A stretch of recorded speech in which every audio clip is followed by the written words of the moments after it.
जयपुर से खबर है जहां पर मुख्यमंत्री भजनलाल शर्मा ने महिला आरक्षण बिल को लेकर प्रेस कॉन्फ्रेंस की। इस दौरान उन्होंने विपक्ष पर तीखा हमला बोलते हुए कहा कि ये बिल एक मील का पत्थर साबित होगा, लेकिन विपक्ष के नकारात्मक रवैये के कारण इसे पारित नहीं किया जा सका। वहीं सीएम ने कहा कि नारी शक्ति वंदन अधिनियम केवल एक बिल नहीं बल्कि विकसित भारत की आधारशिला है। उन्होंने आरोप लगाया कि विपक्ष ने स्वार्थ की राजनीति करते हुए महिलाओं के अधिकारों के साथ अन्याय किया है। सीएम ने भरोसा दिलाया कि सरकार महिलाओं को हर क्षेत्र में सशक्त और आत्मनिर्भर बनाने के लिए लगातार काम कर रही है। इस दौरान मुख्यमंत्री के साथ में केंद्रीय महिला एवं बाल विकास राज्य मंत्री सावित्री ठाकुर, उप मुख्यमंत्री दिया कुमारी, जयपुर सांसद मंजू शर्मा, भाजपा महिला प्रदेश अध्यक्ष राखी राठौर सहित कई पार्टी पदाधिकारी मौजूद रहे।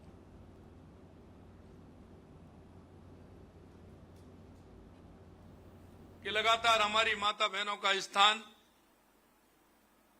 आगे होना चाहिए। देश की आधी आबादी को उसका हक मिलना चाहिए। इसे ही देखकर हमारे देश के यशस्वी प्रधानमंत्री नरेंद्र मोदी जी ने यह विधेयक लोकसभा और विधानसभा में हमारी बहनों को 33% आरक्षण देकर सशक्तिकरण की दिशा में मील का पत्थर साबित होने वाला था, जो विपक्ष के नकारात्मक रवैये के कारण यह पारित नहीं हो सका। लेकिन इस विधेयक को लेकर संसद में जो हुआ, उसने न केवल भारत के लोकतंत्र को बल्कि देश की आधी आबादी, हमारी माता बहनों के सपनों को गहरी चोट पहुंचाने का काम किया है। भारत के संसदीय इतिहास में 17 अप्रैल का दिन एक नए अध्याय के रूप में जुड़ सकता था, लेकिन विपक्ष ने अपनी स्वार्थ की राजनीति से इसे काला पृष्ठ बना दिया है। हमारे यशस्वी प्रधानमंत्री श्री नरेंद्र मोदी जी ने कहा कि दलगत राजनीति से ऊपर उठकर इस पहल का समर्थन करने की अपील की थी, और हमारे गृह मंत्री जी ने और संसदीय कार्य मंत्री जी ने उनके जो प्रश्न थे, एक एक प्रश्न का उनको जवाब दिया। जो उनके अंदर भ्रांतियां हुई, उन भ्रांतियों को भी निकालने का काम किया। हमारे उन सभी सदस्यों ने दलगत भावना से ऊपर उठकर इस विधेयक का समर्थन करने की अपील की, लेकिन विपक्ष हमेशा की तरह नारी शक्ति के विरोध में खड़ा रहा। अब जब मौका आया, क्योंकि देश में हमारी आधी आबादी नारी शक्ति है, हम अर्ध नारी वर्षव कहते हैं, और आदिकाल से हमारी संस्कृति, हमारी परंपरा में नारी शक्ति को हमने एक दर्जा दिया है, और हम नारी शक्ति को पूजनीय मानते हैं। आज से नहीं, आदिकाल से। माननीय नरेंद्र मोदी जी ने हर योजना में महिलाओं को एक केंद्र बिंदु में रखा, और हर स्तर पे योजनाओं तक सीमित नहीं रखा। 2014 से हम लगातार देखते हैं, स्वच्छ भारत की घोषणा की, 12 करोड़ से अधिक शौचालय बना है। महिलाओं का सम्मान में उन्होंने आज यहां तक सीमित नहीं रखा। आज हम पूरे भारतवर्ष की बात करें तो कम से कम 90 लाख बचत समूह हैं, उनके माध्यम से 10 करोड़ महिलाएं जुड़ी हुई हैं, और मुद्रा बैंक की योजना की बात करें तो 70% महिलाएं लोन लेके अपना स्वयं का रोजगार कर रही है। जयपुर से खबर है जहां मुख्यमंत्री भजनलाल शर्मा ने मुख्यमंत्री निवास पर उद्यमियों के साथ महत्वपूर्ण बैठक की। इस दौरान बाड़मेर बालोतरा क्षेत्र के राजस्थान पेट्रो जोन में स्थापित होने वाली औद्योगिक इकाइयों को डाउनस्ट्रीम उत्पादों की आपूर्ति के लिए MOU पर हस्ताक्षर किए।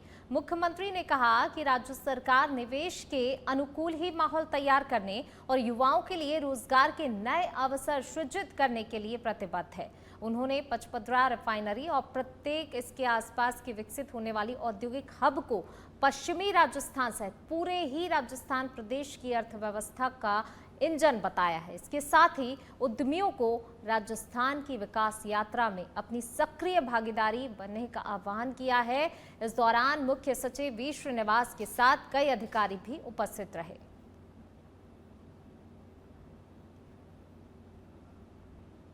और अब खबर है बालोतरा के बायतू से, जहां पर 21 अप्रैल को पचपदरा में प्रधानमंत्री नरेंद्र मोदी के प्रस्तावित दौरे को लेकर तैयारियां तेज हैं।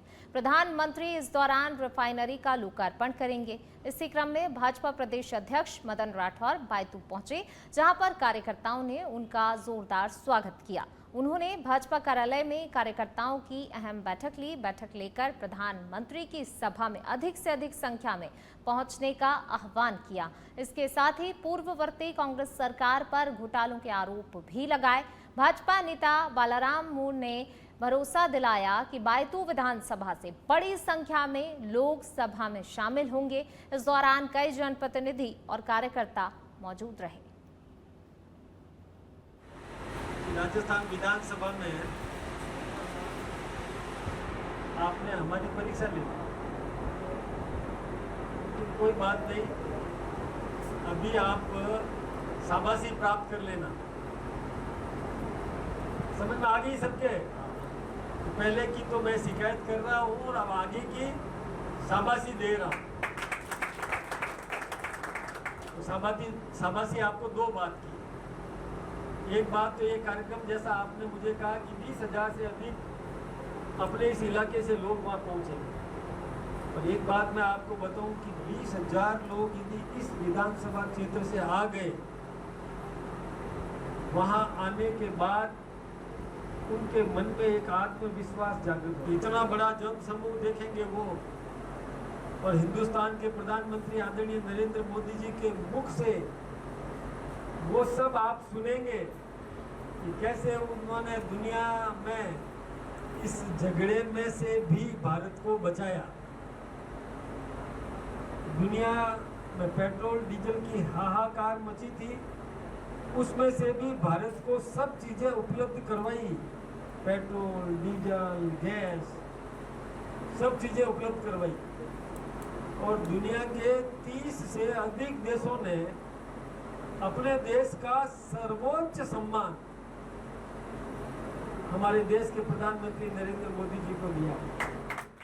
और अब खबर मकराना से, जहां पूर्व मुख्यमंत्री अशोक गहलोत रविवार को विधायक जाकिर हुसैन गसावत के पारिवारिक विवाह समारोह में शामिल होने पहुंचे, जहां पर कार्यकर्ताओं ने, स्थानीय लोगों ने उनका गर्मजोशी से स्वागत किया। इस दौरान गहलोत ने नवविवाहित जोड़े को आशीर्वाद दिया। आशीर्वाद देते हुए उनके सुखद वैवाहिक जीवन की कामना की। कार्यक्रम में राज्य सरकार के कैबिनेट मंत्री गजेंद्र सिंह खीवसर सहित कई जनप्रतिनिधि और बड़ी संख्या में लोग मौजूद रहे।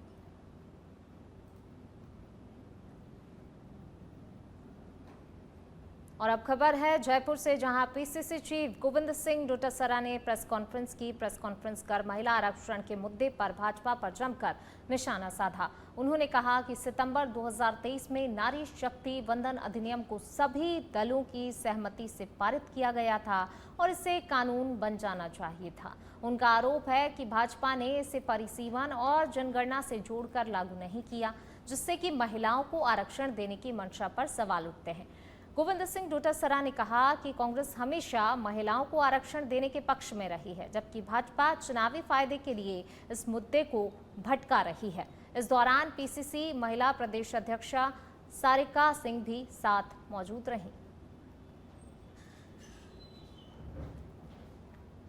देश के प्रधानमंत्री जी, आप मुझे बताइए, कांग्रेस पार्टी को बताइए, देश के लोगों को बताइए कि आपने 22 सितंबर 2023 को ये बिल पारित करने के बाद में आप लगातार सत्ता में हैं, आपने जनगणना क्यों नहीं चालू करवाई, लेट क्यों कराई?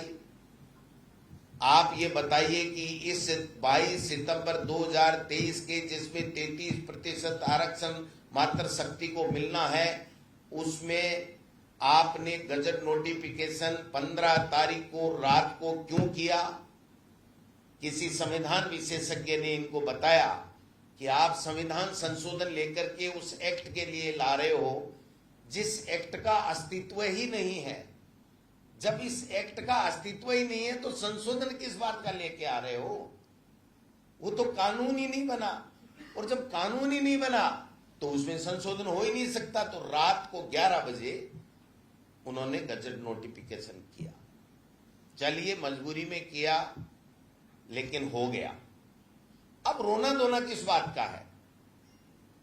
आपका जनगणना का जो रजिस्ट्रार जो पूरे देश का है, वो ये कह रहा है कि हम मार्च 2027 में जनगणना के आंकड़े उपलब्ध करा देंगे अधिकृत रूप से। तो 2027 से 2029 के बीच में 2 साल हैं। आजकल सब कुछ डिजिटल है, जातिगत जनगणना भी आ जाएगी। परिसीमन आयोग बना दीजिए, 33% आरक्षण, ओबीसी, एससी, एसटी सबका 33% आरक्षण दे दीजिए। आप ये इस तरीके से क्यों भ्रमित कर रहे हैं लोगों को? जो जो अत्याचार दुष्कर्म की घटनाएं हुई हैं, चाहे आप मणिपुर की बात करिए, चाहे उन्नाव की बात करिए, हाथरस की बात करिए, अंकिता भंडारी की बात करिए, पहलवान बेटियों की बात करिए, एक दिन ना तो मोदी जी के मुंह से एक आवाज निकली और ना इनकी जो भाजपा की नेत्रियां कल जो प्ले कार्ड दिखा रही थी, ना उनके हाथ में कोई प्ले कार्ड है। उनकी इतनी गरीबी छा गई, उनके शब्दों की गरीबी छा गई कि वो एक लाइन बोल करके भी उनके प्रति संवेदना व्यक्त नहीं कर सकी। तो मैं मोदी जी को और पूरी बीजेपी की तमाम जो महिला नेत्री हैं उनको ये कहना चाहूंगी कि हम आपसे ये उम्मीद तो कर रहे थे, आप राजनीतिक प्रतिनिधित्व की बात तो हम आपसे सोच ही नहीं सकते कि आप वो कर सकते हो, लेकिन ये तो आप कर सकते थे, वो भी आपने नहीं किया। आपने हमेशा इस देश की महिलाओं को निराश किया। पाली जिले के सुमेरपुर से खबर है, जहां पर सांढेराव थाना क्षेत्र में NH 162 पर ढोला के पास ट्रेलर पलटने के बाद उसमें भीषण आग लग गई। हादसे के बाद मौके पर अफरा तफरी मच गई और देखते ही देखते लोगों की भारी भीड़ जमा हो गई। आग की लपटें तेज होने से स्थिति कुछ समय के लिए गंभीर हो गई। सूचना मिलते ही दमकल की टीम मौके पर पहुंची और आग बुझाने का प्रयास शुरू कर दिया। राहत की बात ये रही कि ट्रेलर चालक को समय रहते सुरक्षित बाहर निकाल लिया गया, जिससे कि बड़ा हादसा होने से टल गया। पुलिस भी मौके पर पहुंचकर हालात को नियंत्रित कर रही है और आग लगने के कारणों की भी जांच की जा रही है।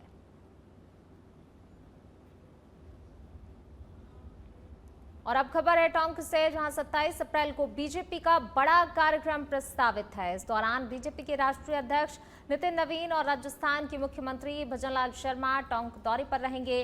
कार्यक्रम के तहत प्रदेश के 7 जिलों में भाजपा कार्यालयों का वर्चुअल उद्घाटन और भूमि पूजन किया जाएगा। इसके साथ ही टोंक में बूथ लेवल कार्यकर्ताओं को प्रशिक्षण और संबोधन भी होगा। इस मौके पर प्रदेश के कई बड़े नेता और हजारों की संख्या में कार्यकर्ताओं की मौजूदगी रहने की भी संभावना है। अखिलेश गौतम, प्रदेश महामंत्री भारतीय जनता पार्टी राजस्थान। भारतीय जनता पार्टी के राष्ट्रीय अध्यक्ष माननीय नितिन नवीन जी राजस्थान के दौरे पर 27 तारीख को आएंगे। उसमें टोंक जिले के कार्यालय पर एक बड़ी सभा को संबोधित करेंगे, जो टोंक जिले के बूथ अध्यक्ष और उसके ऊपर के कार्यकर्ता उसमें रहेंगे। और साथ ही साथ टोंक समेत 7 जिला कार्यालयों का वर्चुअल उद्घाटन भी वो करेंगे और एक बहुत बड़ी जनसमूह को, भारतीय जनता पार्टी के कार्यकर्ताओं को संबोधित करेंगे। सभी जिला कार्यालय हमारे लगभग कंप्लीट हो गए, तो जो 7 जिला कार्यालय हो गए उनका उद्घाटन माननीय राष्ट्रीय अध्यक्ष जी के साथ के करकमलों से होने वाला है। इससे बड़ा सौभाग्य राजस्थान के हम सब कार्यकर्ताओं के लिए नहीं हो सकता।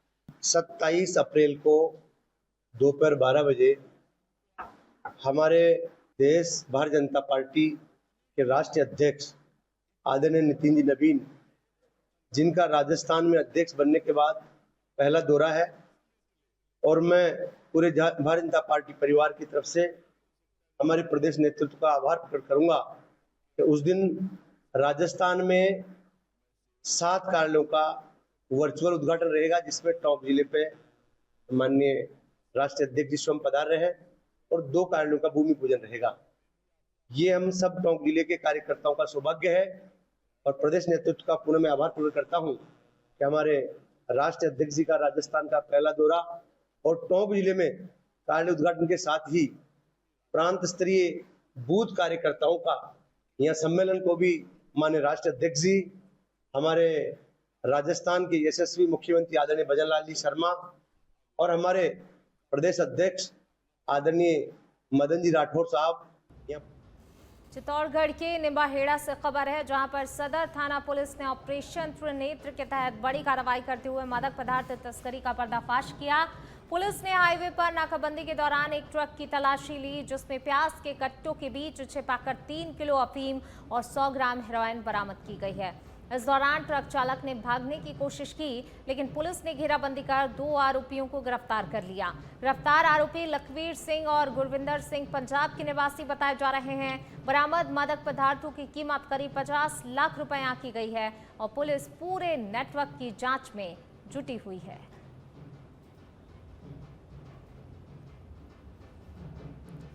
डूंगरपुर से खबर सामने आ रही है, जहां पर सदर थाना क्षेत्र के खेड़ा गांव के पास रविवार दोपहर एक भीषण सड़क हादसा हो गया। गुजरात से शादी समारोह में शामिल होने आ रहे युवकों की तेज रफ्तार कार सड़क किनारे खड़े टैंकर में जा घुसी। टक्कर इतनी जोरदार थी कि कार के परखच्चे उड़ गए। हादसे में 3 युवक घायल हुए हैं, जिनमें एक की हालत गंभीर बताई जा रही है। एक्सीडेंट है यूँ आसपुर रोड पे। यहाँ से हम पहुँचे मौके पर, जाके देखा है तो खड़े हुए टैंकर के पीछे मारुति में 3 लोग सवार थे। 3 में से एक को गंभीर चोट आई, जिसको हमने गवर्नमेंट हॉस्पिटल लाके एडमिट करवाया। उसका नाम है ऋत्विक। डूंगरपुर के बिछीवाड़ा थाना क्षेत्र के चुंडावाड़ा गांव में शादी समारोह के दौरान उस समय अफरा तफरी मच गई, जब बैल को ढूंढने निकले एक युवक पर अज्ञात बदमाशों ने जानलेवा हमला कर दिया, जिसे गंभीर अवस्था में जिला अस्पताल में भर्ती कराया गया है। तो वहीं हमले के बाद आरोपी मौके से फरार हो गए। हालांकि अभी तक पीड़ित पक्ष की ओर से मामले की कोई रिपोर्ट पुलिस को नहीं दी गई है।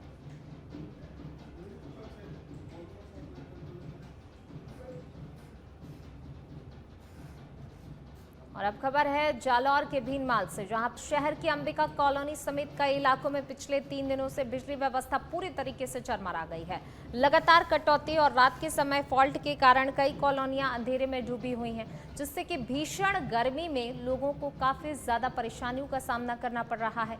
समस्या से नाराज लोगों ने विद्युत विभाग के AEN कार्यालय के बाहर धरना प्रदर्शन कर जल्द ही समाधान की मांग की है। लोगों का आरोप है कि शिकायतों के बावजूद कोई भी स्थायी समाधान नहीं किया जा रहा है। तो वहीं FRT और RDSS के बीच तालमेल की कमी के चलते समस्या और ज्यादा बढ़ गई है, जिससे कि आमजन परेशान है।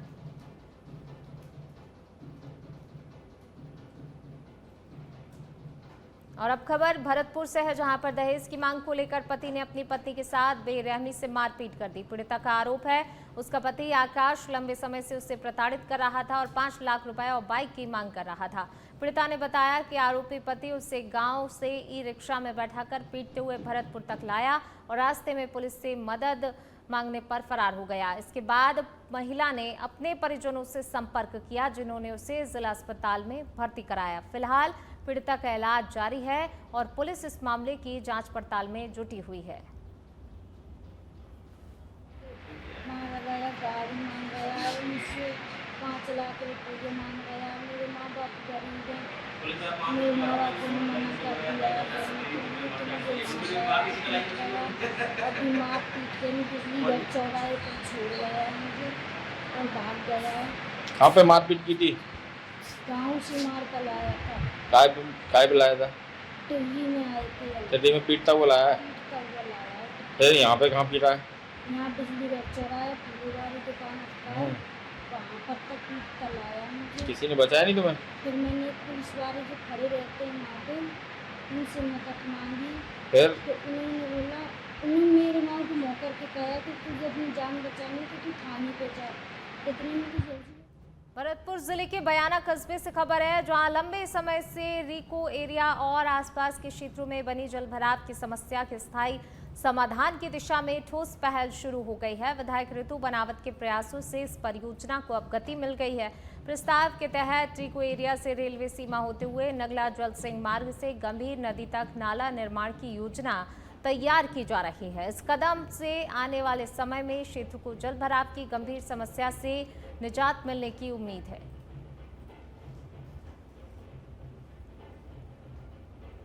प्रतापगढ़ से खबर है, जहां भगवान परशुराम जयंती श्रद्धा और उत्साह के साथ मनाई गई। इस अवसर पर शहर में विभिन्न धार्मिक कार्यक्रम आयोजित हुए और बड़ी संख्या में श्रद्धालुओं ने भाग लिया। एमजी रोड स्थित परशुराम चौराहे पर शस्त्र पूजन और हवन के बाद नगर परिषद से भव्य शोभा यात्रा निकाली गई, जो कि शहर के प्रमुख मार्गों से होकर गुजरी। शोभा यात्रा के दौरान जय परशुराम की जयकारों से पूरा शहर गूंज उठा।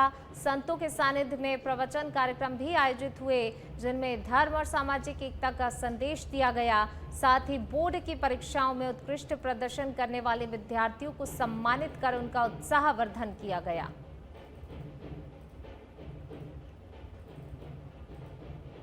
अजमेर के किशनगढ़ से खबर है, जहां पर भगवान श्री परशुराम जन्मोत्सव के अवसर पर मार्बल सिटी में भव्य शोभा यात्रा हर्षोल्लास के साथ निकाली गई। सर्व ब्राह्मण समाज के तत्वाधान में आयोजित इस शोभा यात्रा का नेतृत्व संयोजक वेद प्रकाश दाधीच ने किया, जो डाक बंगला से शुरू होकर मुख्य मार्गों से होकर निकली।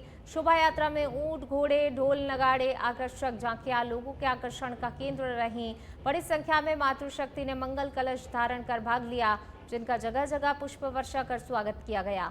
कार्यक्रम में केंद्रीय कृषि एवं किसान कल्याण राज्य मंत्री भागीरथ चौधरी ने शिरकत की। अंत में खांडल विप्र छात्रावास में महाआरती के साथ आयोजन संपन्न हुआ।